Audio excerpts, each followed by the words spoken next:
સુરતના નાનપુરા વિસ્તારમાં બાળકો રમતા હતા ત્યારે ભૂલથી પથ્થર છૂટી જવાથી શ્રીજી પંડાલ પર પડતા કેટલાક અફવા ફેલાવી હતી કે જો કે પોલીસે ત્વરિત સ્થળ પર દોડી જઈ સમગ્ર હકીકત સામે લાવતા મામલો શાંત થયો।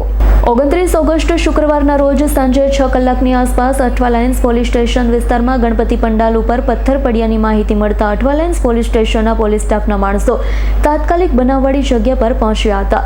નાનપુરા હબીબશા મોહલ્લા પાસે આવેલ સુથાર મોહલ્લા વિસ્તારમાં પહોંચી પોલીસે પરિસ્થિતિની વાકેફ થઈ પંડાલની આજુબાજુના સીસીટીવી ફૂટેજ જોતા એક સીસીટીવી કેમેરામાં નાના બાળકોમાંથી એક બાળકે બોલિંગ એક્શન કરતા પથ્થર ફેંક્યું હોવાનું જણાતા તાત્કાલિક સર્વેલન્સના પોલીસ સ્ટાફના માણસોએ આ બાળકને શોધી કાઢવાની પ્રક્રિયા હાથ ધરી છે।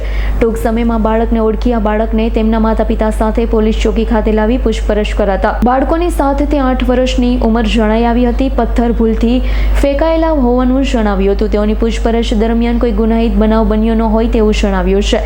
હાલ આ વિસ્તારમાં શાંતિપૂર્ણ માહોલ છે। પોલીસ મીડિયાના માધ્યમથી તમામ લોકોને જાણ કોઈ ખોટી અફવાથી પ્રેરિત થવું નહીં તેવું જણાવ્યું છે।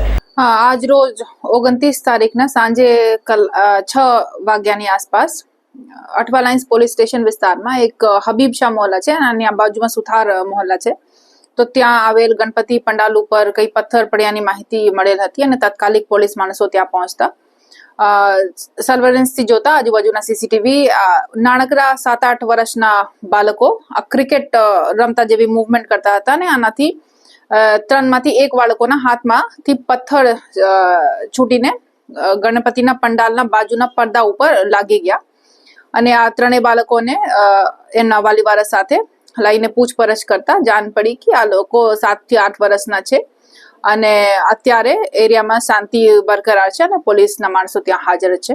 તો પોલીસ મીડિયા માધ્યમથી આજ હું મેસેજ કરવા માંગુ છું કે કોઈ અફવાઓ ઉપર બિલીવ નહીં કરવો। Bureau report S9 news Surat. અમારી તમામ માહિતીથી અપડેટ રહેવા માટે જોડાયેલા રહો S9 ન્યૂઝ સાથે।